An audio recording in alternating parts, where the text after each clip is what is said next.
என்னுடைய தந்தையை சந்திக்க வேண்டும் அல்லவா? ஆமா, என்னுடைய தந்தை சந்திக்க வேண்டுமா? ஆமா ஐயா, சந்திக்கலாமா? சென்றேன், பட்டிய படிப்பை முடித்தேன், தாயகம் திரும்பிட்டேன். தாய் தந்தையை பார்க்க வேண்டும் என்று சொன்னார். என்னுடைய தாய் எப்பொழுது நான் பிறந்தேனோ அப்பொழுது இறந்து விட்டார்கள். உண்மைதானே? அன்று நாள் முதல் கொண்டு இன்று நாள் வரை தாய்க்கு தாயாகவும் தந்தைக்கு தந்தையாகவும் சீரும் சிறப்போடு என்ன நல்ல முறையை வளர்த்து வந்தீர்கள். உண்மைதானே? அப்பா, இது எப்பேற்பட்டதோ இப்போது உங்களை பார்க்க வேண்டும் என்பதற்காக ஓட்டோட்டமாக ஓடி ஆனந்தம் விளையாடும் வீடு, ஆனந்தம் விளையாடும்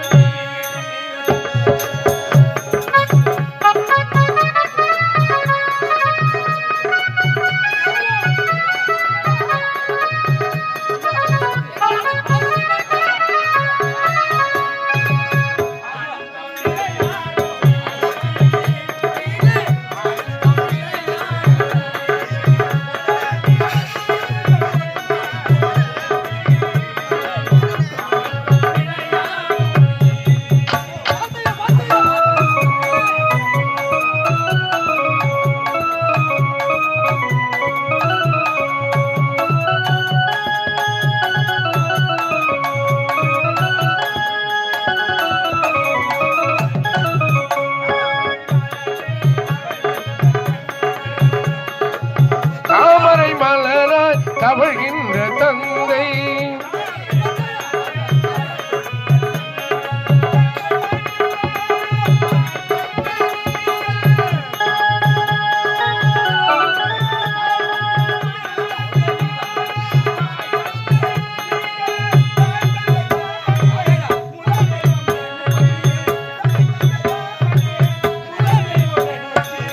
ஆனந்தம் விளையாடும் வீடு,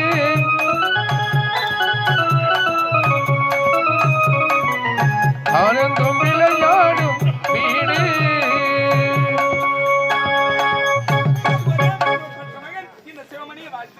சிவமணி,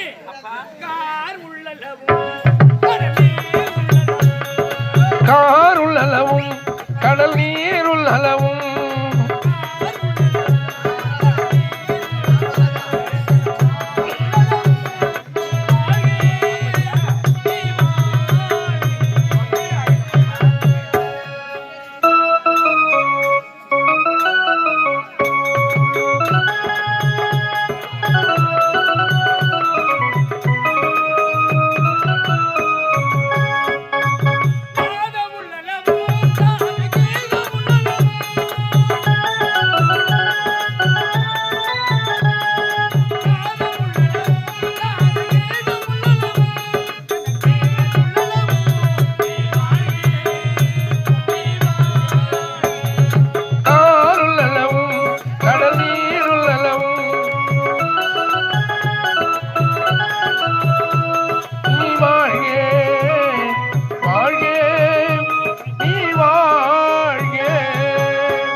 அயல்நாட்டிலிருந்து வந்து பட்ட படிப்பு முடித்து விட்டு தாயகத்திலே தாய் தந்தையை சந்தித்து விட்டேன்.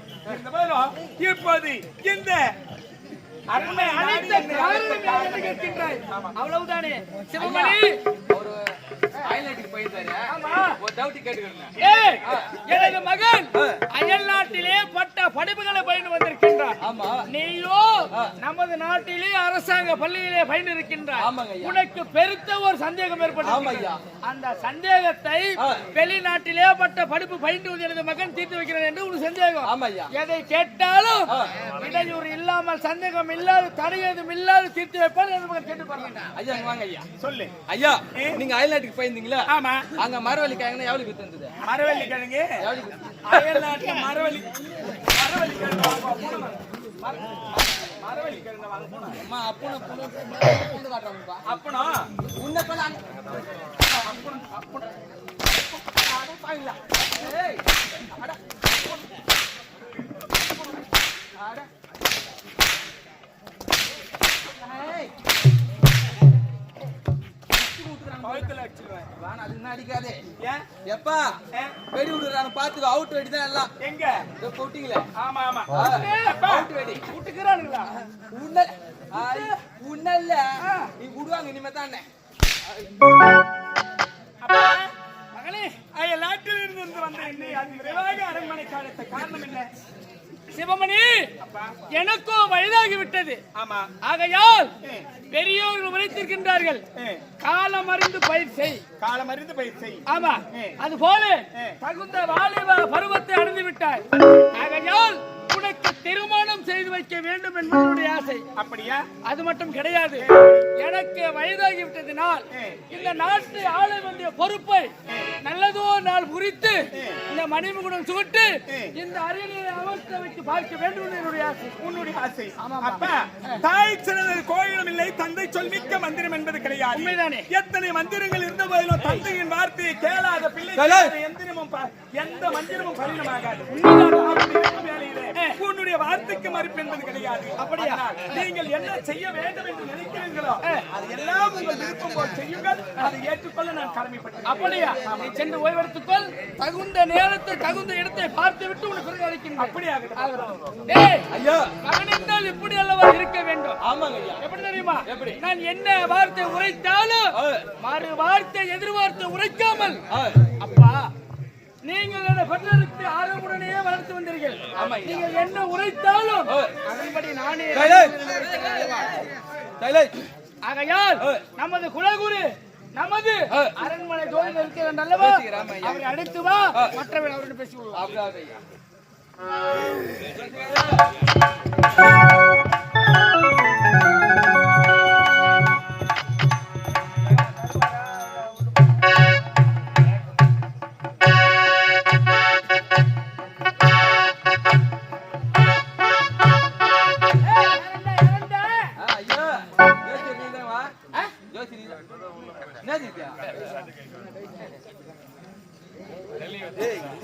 ஐயா, ஜோசியரே இங்க வா.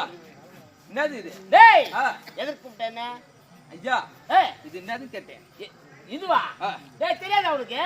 இது தெரியாதா? தெரியல. டேய், பஞ்சாங்கடா. டேய், எட்டிக்கோ. எட்டிக்கோடா. இருப்ப பஞ்சாங்கம். காட்ற பஞ்சாங்கம். டேய், அது எனக்கு தெரியும்டா. பஞ்சாங்கம் காட்டு பா. பஞ்சாங்கம் பஞ்சாமிர்தமா? டேய், என்ன பஞ்சாமிர்தம்? பஞ்சாமிர்தம் பஞ்சாமிர்தம். ஏய், பஞ்சாங்கம். பஞ்சாங்கம். ஐயா, பஞ்சாங்கம் எடுத்து வந்துக்கிறீங்களா? காட்டுங்க.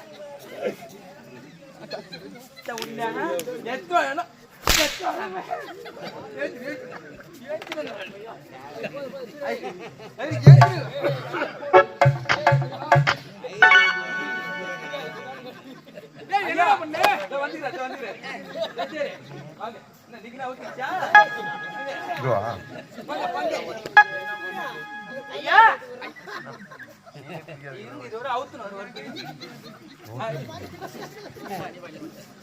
ஏய், அவர் எப்பேற்பட்டவர்?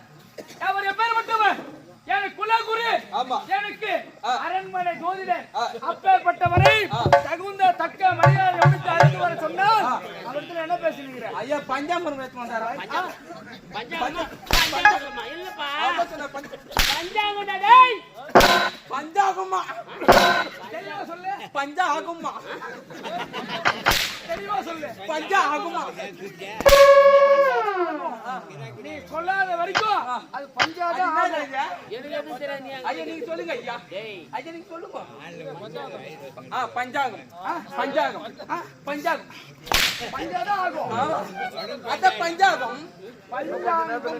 பஞ்சாகம். ஐயா, அத்து போகுது வயிறு. இரு பெசாத மாதிரி. அது பெசாத. ஐயா, உங்களை அழைத்த காரணம் யாரு தெரியுமா? எதற்காக? எனக்கு இருப்பது ஒரே மகன், ஒப்பற்ற மகன். அவனுக்கு எந்த திசையில் சென்றால் தகுந்ததோர் மணமகள் கிடைப்பார். அது மட்டும் கிடையாது, எந்த நன்னாளிலே அவனுக்கு மணிமூடி சூட்டி விழா செய்து இந்த அரியணையிலே அமர்த்தி மன்னராக்கி பார்க்கலாம் என்னுடைய பேராசை. இதெல்லாம் எந்த நாளில் நடக்கும் என்று ஜாதகத்தை கணித்து உள்ளதை உள்ளபடி உரைக்க வேண்டும் என்பது எனக்கு. ஆனால் சுவாமி, ஜாதகத்தை சாதகமாக உரைக்க வேண்டும் பாமர மக்களுக்கு. ஆனால் எனக்கோ ஜாதகத்தில் உள்ளதை உள்ளபடி எடுத்துரைக்க வேண்டும். உள்ளது உள்ளபடியாக தான் நடத்த போகிறேன். வா ஐயா. அவர் வீட்டாச்சு நம்ம சொல்லிட்டு அவருக்கு நம்ம எப்படி குறை சொல்லலாமா? அது நான் குறை சொல்லக்கூடாது. குறை சொல்லக்கூடாது. சொல்லலாமா? சொல்லக்கூடாது. வா. பொண்ணு பார்த்தாக்கா அவன் இருந்தாதானே பொண்ணு பார்க்க முடியும். ஆமா. டேய், வருகின்ற வெள்ளிக்கிழமை ஏய் இன்று வெள்ளிக்கிழமை, ஆமா, நாளை சனிக்கிழமை, ஏய் 7:45 நாளிலே கட்டாயமனம். டேய் இருந்தாதானே. ஆமா ஐயா. சிவமணியே கண்டிப்பாக நிச்சயமாக இறக்க போகிறான். அது எப்படி நம்ம மன்னர்கிட்ட சொல்ல வேண்டும்? எப்படிங்க ஐயா சொல்ல முடியும்? எப்படி அவர் மனசு கஷ்டப்படாதா? அதான் எப்படி எப்படியா இருந்தாலும் சொல்லிதானே ஆக வேண்டும். ஆமா ஐயா.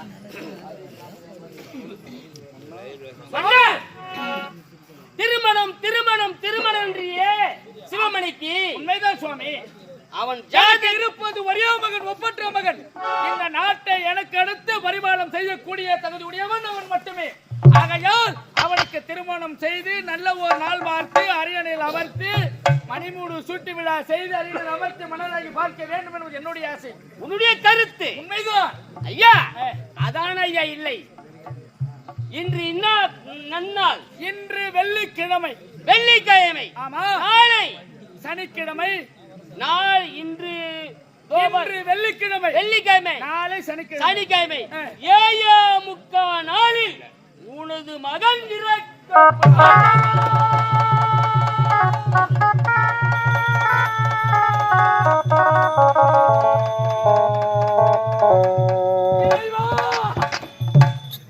ஒரு மகன் பெற்றெடுத்து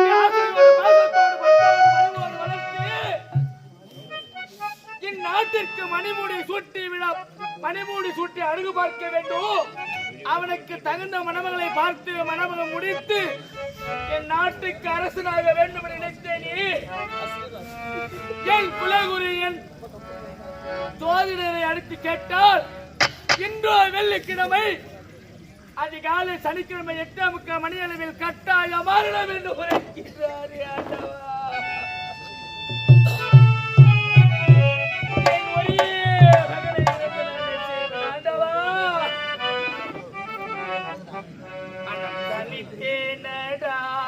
இந்த வயதி மனம் தனித்தேனடா.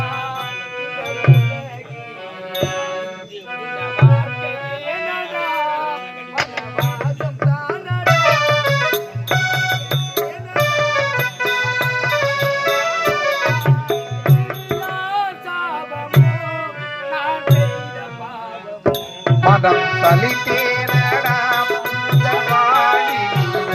மனம் தலித்தேனடா.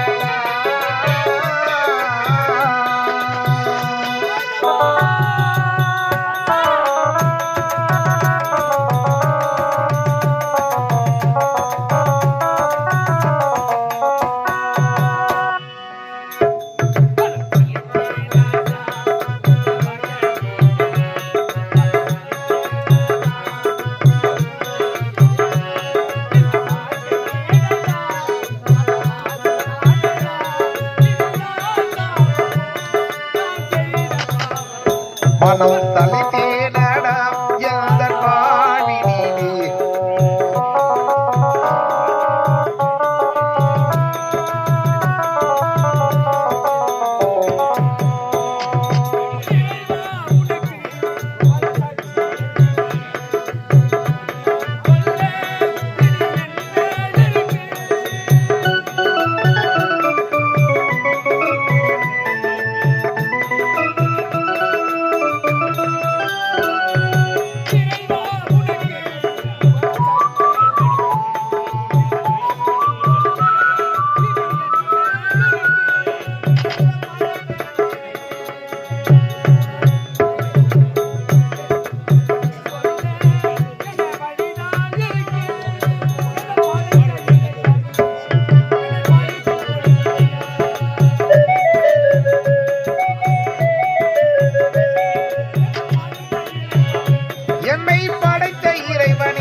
மனம் சலித்தேனடா எந்த வாழ்வினிலே வாழ்க்கையேனடா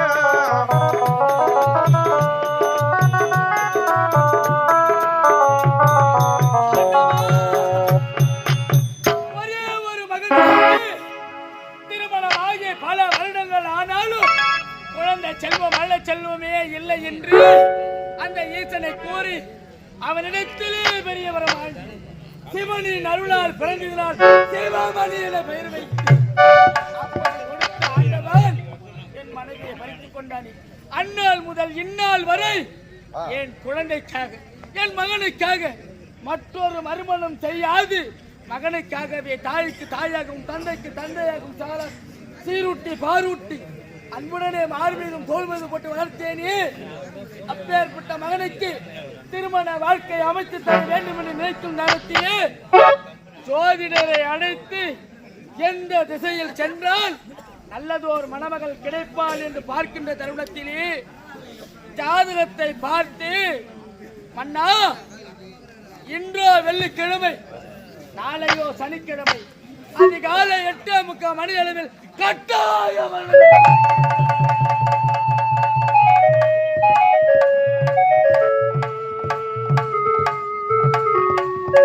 ஒரே மகன் இறந்து விட்டால் நான் உயிரோடு இருக்க வேண்டும்.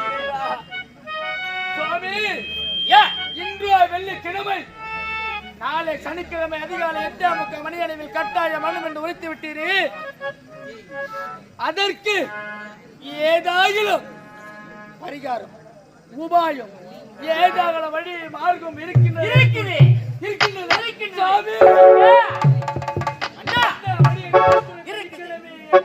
கொடுத்து என் மகனை காப்பாற்ற சித்தமாக பாத்தியா? அக்னி கூண்டும் அமைத்து நடுப்புற படுத்து வைத்து காவல் பார்க்க வேண்டும். அதுவும் மீறி கடல் கடல் அந்த கடலிலே இரும்பால கோட்டை கட்டி உன்னுடைய மகனை ஓர் மகனை சிவமணியை சீர சிறப்போட பார்த்துக் கொண்டால் உயிர் ஏத்தால் உண்டு. சுவாமி, இதோ கிடக்கின்றது மதுவதிராபுரி நாடு திரிந்து பறந்து பெருத்து கிடக்கின்றது. இதிலே பெருத்ததோ இரும்பினால் கோட்டை அமைக்க வேண்டும். அதனை சுற்றிலும் அக்னி சுவாலை வீசிக்கொண்டே இருக்க வேண்டும். உண்மைதானே? அதன் உள்ளே நீங்கள் இருவரும் இன்று இரவு முழுவதும் கண்விழித்து விட்டிருந்தால், உன் மகன் உறங்கினாலும் நீ கண்விழித்துக் கொண்டிருந்தால் உன் மகன் உயிர் பிழைக்கத்தக்கதோ சமயம் என்று உரைக்கின்றது. சுவாமி, தகுந்த நேரத்தில் தகுந்த உபாயம் எடுத்து உரைத்தீர்கள். என் உயிரை கொடுத்தாகிலும் என் மகன் உயிரை காப்பாற்றுவேன். அக்குடன் ஏற்படும் சரி போய் வாங்க ஐயா. ஐயோ இறைவா, என் மகனை அழைத்தேன். உனக்கோ திருமணம் செய்து பார்க்க வேண்டும் என்று ஆசைப்படுகிறேன் என்று உரைத்தேன். மறுவார்த்தை கூறாமல், தந்தையே நீங்கள் என்ன சொன்னாலும் என்ன செய்தாலும் நான் அதை ஏற்றுக்கொள்கிறேன் என்று உரைத்தானே. அவனிடத்திலே சென்று, மகனே இன்று வெள்ளிக்கிழமை அதிகாலை சனிக்கிழமை 8:45 மணி அளவில் கட்டாய மரணம் என்று பெற்றெடுத்த மகனிடத்திலே இறக்கின்ற நேரத்தை எப்படி நான் உரைப்பேன் இறைவா? இருந்தாலும் என் மகனை பார்த்துத்தான் எடுத்து உரைத்துத்தான் ஆக வேண்டும். மகனே